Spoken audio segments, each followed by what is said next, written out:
आप सभी को नमस्कार। आज हम हमारी जो चर्चा का विषय है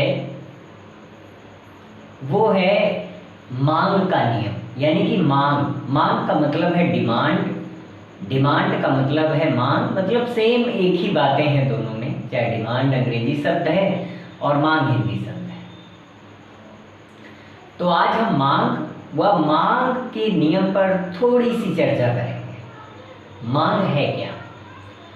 मांग साधारण तौर पर देखें कि किसी व्यक्ति की किसी वस्तु की जरूरत होती है। जैसे एक विद्यार्थी को पेन की जरूरत है या कॉपी की जरूरत है या फिर उसे किताब की जरूरत है, बैग की जरूरत है। तो उसकी एक इच्छा हुई, इच्छा रहित, यानी बहुत छोटी परिभाषा अगर हम लोग पढ़ेंगे समझेंगे तो इच्छा रहित आवश्यकता को ही मांग कहते हैं। तो सबसे पहले उसकी इच्छा हुई कि मुझे पेन की ज़रूरत है, यानी कि उसके मन में एक उसकी ज़रूरत हुई या ज़रूरत पड़ी कि उसे एक पेन की ज़रूरत है। तो इच्छा रहित आवश्यकता का मतलब कि जब उसकी इच्छा हुई, उस इच्छा से परिपूर्ण आवश्यकता बनी, यानी कि वो इच्छा एक आवश्यकता बनी। जैसे एक विद्यार्थी को अगर देखें सामान्य तौर पर, तो एक विद्यार्थी को सबसे पहले एक साइकिल की ज़रूरत है। तो उसकी इच्छा हुई कि हम साइकिल सीखें, साइकिल चलाएं, और साइकिल चलाएं। तो साइकिल चलाने के बाद उसकी इच्छा जब जागृत हुई तो वो एक आवश्यकता बन गई। तो ये जो आवश्यकता है वो मांग में परिवर्तित हो जाती है। इच्छा रहित जो आवश्यकता है वो मांग में परिवर्तित हो जाती है। मार्शल ने अपनी परिभाषा बताते हुए, लिखते हुए कहा है, और मार्शल ने मांग के नियम और सिद्धांत को 1980 ईस्वी में प्रतिपादित किया, प्रोफेसर मार्शल। और उनकी पुस्तक प्रिंसिपल ऑफ इकोनॉमिक्स, उन्होंने इस बात को प्रतिपादित किया, इस बात को बताया कि जो मांग है वो अन्य बातों के समान रहने पर परिवर्तित नहीं होती। मांग जो है वो अन्य बातों के समान रहने पर परिवर्तित नहीं रहती है, वो अन्य क्रियाओं के बदलने या फिर क्रियाशील होने से मांग में परिवर्तन होता है। एक प्रकार से देखें तो मांग और कीमत के बीच विपरीत संबंध होता है। विपरीत का मतलब उल्टा।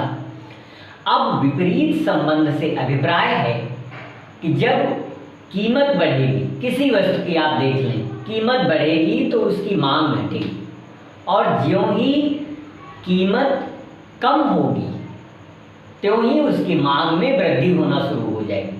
अब ये बात कहाँ तक सही है कि कीमत और उसका संबंध है? इस बात के लिए एक सीमा निर्धारित की गई कि कहाँ तक मांग होगी, कहाँ तक। जैसे कीमत गिरती चली गई, कोई चीज़ 1 रुपये की बिकने लगी, या फिर बाजार में देखो सब्जियां बहुत सस्ती हो जाती हैं, तो एक समय आता है कि उस सब्जी की मांग नहीं होती। क्यों नहीं होती? क्योंकि उस समय की जो स्थितियां हो जाती हैं वो ये हो जाती, मनुष्य पूर्ण रूप से संतुष्ट हो जाता है उन वस्तुओं से। जैसे आपके घर में कोई कपड़ा होगा, उस कपड़े को आप प्रतिदिन, पहले अच्छा लगता है, फिर धीमे धीमे उससे आपकी मतलब एक प्रकार से उससे जो तुष्टिगुण है वो धीमे धीमे पूर्ण हो जाता है। किसी वस्तु से प्राप्त तुष्टिगुण एक समय सीमा तक प्राप्त होगा, ये नहीं कि अब जीवन भर कोई चीज़ एक जैसी लगे। जैसे जितना तुष्टिगुण एक रोटी से मिलता है उतना आप 10वीं रोटी खाएंगे तो नहीं मिलेगा, दूसरी खाएंगे तो नहीं मिलेगा, तीसरी खाएंगे तो नहीं मिलेगा। इस प्रकार जो पहली रोटी, पहले निवाले से जो आनंद आता है, जो संतुष्टि मिलती है, जो तुष्टिगुण प्राप्त होता है, वो आने वाले अगले निवाले से तुष्टिगुण मिलने वाला नहीं है। तुष्टिगुण धीमे धीमे कम होता चला जाता है। ठीक उसी प्रकार किसी वस्तु की एक सीमा होती है कि कहाँ तक उसकी मांग होगी। जब उसकी कीमत गिरते गिरते एक समय पर उसकी कीमत 0 हो जाएगी। जैसे बाजार में कुछ सब्जियां हैं, समय बीत जाने के बाद उनकी वैल्यू कम हो जाती, उनकी कदर कम हो जाती। और जब कम हो जाती है कदर, उस समय फिर ये होता है कि भाई 1 रुपये में 10 पीस ले जाओ। तो वहाँ पर ये जो स्थितियाँ हैं, वहाँ पर व्यक्ति पूर्ण संतुष्टि की स्थिति में पहुँच जाता है, वहाँ पर संतुष्ट होने लगता है। और फिर क्या होगा, उस चीज़ की मतलब उपयोगिता कम हो जाएगी, उस चीज़ से तुष्टिगुण मिलना कम हो जाएगा। उस चीज़ से जब तुष्टिगुण मिलना कम हो जाएगा तो फिर व्यक्ति की डिमांड कम हो जाएगी, मांग कम हो जाएगी। यानी कि इच्छा रहित आवश्यकता को मांग कहते हैं। प्रोफेसर मार्शल ने अपनी बात कही है कि अन्य बातें समान रहने पर मांग में परिवर्तन होता रहता है। कब? अन्य बातें समान रहने पर मांग में परिवर्तन होता रहता है। कब? जब आय में परिवर्तन होगा। यानी कि अन्य बातें समान, अन्य बातें क्या? व्यक्ति की आय स्थिर होनी चाहिए, आय एक जैसी होनी चाहिए। दूसरी चीज, फैशन रुचि में परिवर्तन नहीं होना चाहिए, यानी कि वो रुचि सेम एक तरीके की चलती चले। जैसे एक चीज आपको पसंद आ गई, अब जीवन पर्यंत वो चीज आपको पसंद होती चली जाए, वो कभी बदले ना। या फिर उसका सब्स्टिट्यूटर कोई आ जाए, कोई परिवर्तन वाली चीज आ जाए। और जब वो परिवर्तन वाली चीज आ जाएगी तो उसकी कदर पहले वाले की कदर कम हो जाएगी। जैसे कोई नई कमीज आप लाते हैं, नई शर्ट आप लाते हैं, तो पुरानी शर्ट की जो आपके लिए इमेज है, जो कीमत है, वो कम हो जाती है। ऐसा क्यों? ऐसा इसलिए क्योंकि नई जो है वो स्थानापन्न वस्तु आ गई। और जब स्थानापन्न वस्तु आ गई तो उस वस्तु की कदर, उस वस्तु की कीमत कम हो गई, यानी कि उसकी उपयोगिता कम हो गई। भले ही उससे उतना तुष्टिगुण नहीं मिलता है, लेकिन उसकी उपयोगिता कम हो गई। तो पहली बात, मांग में परिवर्तन कब होगा? जब अन्य बातें समान नहीं रहेंगी। जैसे कीमत बढ़ गई, आपके पास आमदनी बढ़ गई, और अगर आपकी इनकम बढ़ी तो आप संसाधनों का उचित प्रयोग करेंगे। जो संसाधन थोड़ा सा कीमती होंगे, जिन संसाधनों की कीमत ज़्यादा होगी, और जो थोड़ा सा एक प्रकार से मेड बाय कंपनी होंगी, जिनकी वैल्यू होगी, जिनकी इंडिया में डिमांड ज़्यादा होगी। तो कब जब आपकी आय बढ़ेगी, तो क्या होगा? जब आपकी इनकम बढ़ेगी तो क्या होगा? आप वस्तुओं का, उच्च गुणवत्ता वाली वस्तुओं का प्रयोग करना प्रारंभ कर देंगे। ऐसा क्यों? क्योंकि आपकी आय बढ़ी, और जब आपकी आय बढ़ेगी तो आप फिर सस्ती मंदी वस्तुओं का प्रयोग थोड़ी ना करेंगे, फिर तो आप गुणवत्ता वाली वस्तुओं का प्रयोग करना शुरू कर देंगे। तो इसलिए मांग और कीमत का एक प्रकार से आप देखें तो विपरीत संबंध होता है। क्यों? क्योंकि कीमत बढ़ेगी तो मांग घटेगी, और कीमत घटेगी तो मांग बढ़ेगी। तो मांग की परिभाषा क्या है कि अन्य बातें समान रहने पर मांग स्थिर रहती है, और मांग लगातार उसी क्रम में चलती रहती है। अन्य बातें कौन कौन सी? अभी बताया। सबसे पहली बात क्या बताई? सबसे पहली बात बताई कि आपकी आय जो है वो स्थिर होनी चाहिए। दूसरी बात, आपके फैशन में परिवर्तन ना हो। तीसरी बात, स्थानापन्न वस्तु ना हो। और चौथी बात क्या है कि आप मतलब उस जगह पर कोई ऐसी वस्तु को ना लाया जाए जो कि उस वस्तु की गुणवत्ता को कम कर दे। मतलब एक सब्स्टिट्यूटर जो आए, वो सब्स्टिट्यूटर ऐसा नहीं होना चाहिए जो कि पिछली वाली वस्तु की कदर को कम कर दे, वैल्यू को कम कर दे।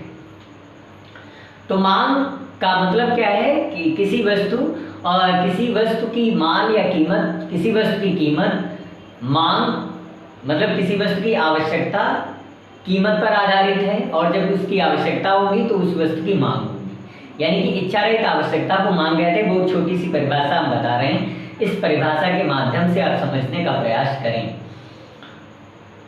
मांग का नियम क्या है? अभी इतनी सारी बातों में हमने एक बात बताई, मांग का नियम क्या है? मांग का नियम कीमत और मांग का विपरीत संबंध है। वस्तु और यानी कि जो मांग है और जो कीमत है उसका विपरीत संबंध है। कीमत बढ़ेगी, मांग घटेगी, कीमत घटेगी, मांग बढ़ेगी। यानी कि एक सीमा तक कीमत घटेगी और मांग बढ़ेगी। ये एक सीमा तक चलता है, ज़्यादा लंबा नहीं। तो जब कीमत बढ़ेगी किसी वस्तु की तो मांग घटेगी एक सीमा तक। जब कीमत घटेगी तो मांग बढ़ेगी एक सीमा तक, ये नहीं कि उसकी सीमा लांघ जाए। अब एक समय आए कि कीमत फ्री बढ़ रहा है, जब फ्री बढ़ रहा है तो लोग उससे उबने लगते हैं, कहने लगते हैं भाई हटाओ, अब तुष्ट गुण मिल गया, वो संतुष्ट हो गए। तो जहाँ पर संतुष्टि, जहाँ पर तुष्ट गुण मिलना बंद हो जाता है, यहाँ पर कीमत और उससे मतलब थोड़ा सा हटके है कि जहाँ पर तुष्ट गुण मिलना बंद कर देती है वस्तु, जहाँ पर वो गुणवत्ता कम कर देती है, वहाँ पर उस वस्तु की मांग कम हो जाती है। यानी कि जहाँ पर हम जैसे पहली रोटी खाएंगे तो भूख, पहली रोटी में भूख अधिकतम हुई और वो भूख पहली रोटी में कम पड़ी, दूसरी में उससे कम पड़ी, तीसरी में उससे कम पड़ी, चौथी में उसके बाद क्या होगा, हम पूर्ण रूप से एक जगह आएगी, एक स्थान ऐसा होगा कि हम पूर्ण रूप से छक गए, यानी कि हमारा पेट भर गया। और जब पेट भर गया तो फिर अगर हमें वस्तु मिल रही है तो उस वस्तु का दुरुपयोग होना शुरू हो जाएगा, फिर उसकी आवश्यकता नहीं रहेगी। इसलिए मांग का नियम, मांग का सिद्धांत ये कहलाता है, ये बताता है कि जब कीमत बढ़ेगी तो मांग घटेगी एक सीमा तक, और जब कीमत घटेगी तो मांग बढ़ेगी। तो ये विपरीत संबंध है, कीमत बढ़ने पर मांग घटेगी, कीमत बढ़ने पर मांग घटेगी, और कीमत घटने पर मांग ऊपर हो जाएगी। तो ये एक संबंध है। इस संबंध के माध्यम से आज हम आप लोगों के बीच इतनी ही चर्चा करेंगे, अगले वीडियो में और चर्चा करेंगे। आज के वीडियो के साथ आप सभी का बहुत बहुत धन्यवाद।